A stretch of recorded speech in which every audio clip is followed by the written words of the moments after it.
নমস্কাৰ বন্ধু-বান্ধৱীসকল, ওএমআৰ চিটখন কেনেদৰে আমি ফিল আপ কৰিম। যিহেতু আগন্তুক এডিআৰই পৰীক্ষা আহি আছে, তাৰ প্ৰতি লক্ষ্য ৰাখি আমি এখন চেম্পল ওএমআৰ আপোনালোকৰ আগত দেখুৱাইছোঁ। আপোনালোকে নিশ্চয় দেখিছে, এইখন এখন চেম্পল ওএমআৰ। ইয়াত ৰোল নাম্বাৰ, চিৰিজ এই সকলোবিলাক উল্লেখ আছে। এডিআৰই ক্ষেত্ৰত কিছু বেলেগ ধৰণে থাকিব, কিন্তু ইয়াত চেম্পলৰ কাৰণে আপোনালোকক এইখন দেখাই দিছোঁ। আপোনালোকে নিশ্চয় দেখিছে, ইয়াত ইনষ্ট্ৰাকশ্যন কেণ্ডিডেটছ যিখিনি ইনষ্ট্ৰাকশ্যন দিয়া আছে সেইখিনি ভালদৰে আমি চাব লাগিব। আৰু এফালে কাৰেক্ট মেথড অৰ্থাৎ শুদ্ধ পদ্ধতি, আৰু এফালে ৰং মেথড, কেনেদৰে ফিল আপ কৰিলে শুদ্ধ হ'ব, কেনেদৰে ফিল আপ কৰিলে ভুল হ'ব, সেইখিনি দিয়া আছে। গতিকে আমি প্ৰথমতে কাৰেক্ট মেথডটো আপোনালোকে দেখিছে, সম্পূৰ্ণকৈ ঘৰটোত গোল কৰিব লাগিব।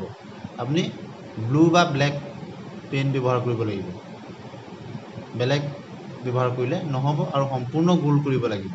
আৰু যি 4টা অপশ্যন দিয়া আছে তাৰ যিকোনো এটাহে কৰিব লাগিব, আপুনি এটাতকৈ বেছি কৰিব নোৱাৰিব। আৰু ইয়াৰ পৰিৱৰ্তে আপুনি যদি ৰং মেথডত দেখুওৱা পদ্ধতিত আপুনি টিক মাৰ্ক দিয়া বা আধা গোল কৰিছে, তেতিয়া কম্পিউটাৰে ৰিড কৰিব নোৱাৰিব, তেতিয়া আপোনাৰ সম্পূৰ্ণ প্ৰচেষ্টা আপোনাৰ অৰ্থলৈ যাব। এতিয়া আমি ইনষ্ট্ৰাকশ্যনখিনি এবাৰ চাই লওঁ। প্ৰথম ইনষ্ট্ৰাকশ্যনটো হৈছে দিছ seat should not be folded অৰ ক্ৰাছড, অৰ্থাৎ আপুনি ভাঁজ যদি কৰে, যদি ভাঙি দিয়ে, তেতিয়া কম্পিউটাৰে ৰিড কৰিব নোৱাৰিব। আপুনি সম্পূৰ্ণ শুদ্ধ কৰিলেও আপোনাৰ এখন কম্পিউটাৰে ৰিড কৰিব নোৱাৰিলে ৰিজেক্ট হৈ যাব।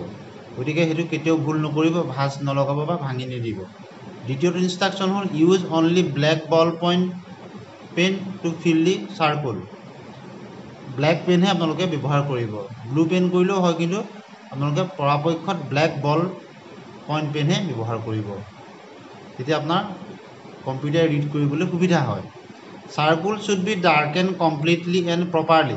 বাওঁহাতে দেখুৱাইছে, আপোনালোকে দেখিছে, সম্পূৰ্ণ কৰিব লাগিব আৰু শুদ্ধভাৱে আপুনি কৰিব লাগিব। ইয়াত দুটা ৰোল নাম্বাৰৰ ক্ষেত্ৰত দুভাগে দেখাই দিছে কেনেদৰে কৰিব লাগিব। চেম্পলত আপোনালোকে দেখিছে 0001, তাত 0টো কেনেদৰে গোল কৰিছে দেখিছে, নেক্সট 0টো বা 3 নম্বৰ 0টো আৰু 4 নম্বৰ 1টো এনেদৰে ফিল আপ কৰিব লাগিব।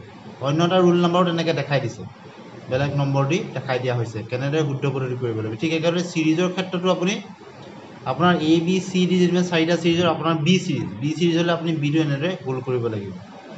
আপোনাৰ যদি কোনোবা এটা প্ৰশ্নত কিবা এটা ভুল হৈ গৈছে তেতিয়া একো নাই, কিন্তু আপুনি চিৰিজটো যদি আপুনি ভুল কৰিছে, আপোনাৰ সম্পূৰ্ণ নম্বৰ আপোনাৰ উত্তৰেই নাহিব। আপুনি যদি ঠিক একেদৰে এনচাৰ বুকলেট নাম্বাৰ বা কুৱেশ্যন বুকলেট নাম্বাৰটো এনেদৰে ভুল কৰিবলৈ তাত থাকে, তাত যদি কিবা কাৰণত আপুনি ভুল কৰিছে, আপুনি আপোনাৰ সম্পূৰ্ণ পৰীক্ষাটোৱে দিয়া নিদিয়াৰ কোনো অৰ্থ নাথাকিব। গতিকে ওএমআৰখন ফিল আপ কৰাৰ ক্ষেত্ৰত আপোনালোকে যথেষ্ট সাৱধানতা অৱলম্বন কৰিব লাগিব, শুদ্ধ পদ্ধতি ব্যৱহাৰ কৰিব লাগিব। গতিকে প্ৰাৰ্থীসকল বহুতেই এই কথাখিনি জানে, কিন্তু পৰীক্ষাৰ দিনা নাৰ্ভাছ কৰি তেওঁলোকে ফিল আপ কৰোঁতে যথেষ্ট ভুল কৰে।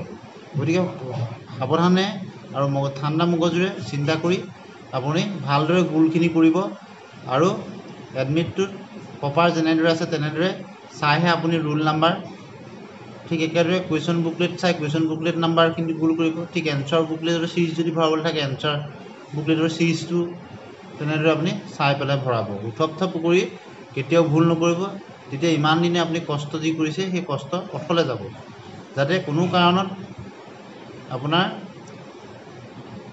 এটা নম্বৰো মিছ নহয়, অৰ্থাৎ আপুনি যিটো গোল কৰিছে তাক শুদ্ধকৈ গোল কৰক, শুদ্ধ পদ্ধতিৰে কৰক, সেই কথাটো আপুনি গুৰুত্ব দিব। তাৰ কাৰণে আপোনাক কেইবাটাও চেম্পল ইয়াত দেখাই দিয়া হৈছে কেনেদৰে, সেইখিনি নিশ্চয় ফ'ল' কৰিব আৰু কুৱেশ্যনত থকা ইনষ্ট্ৰাকশ্যনখিনি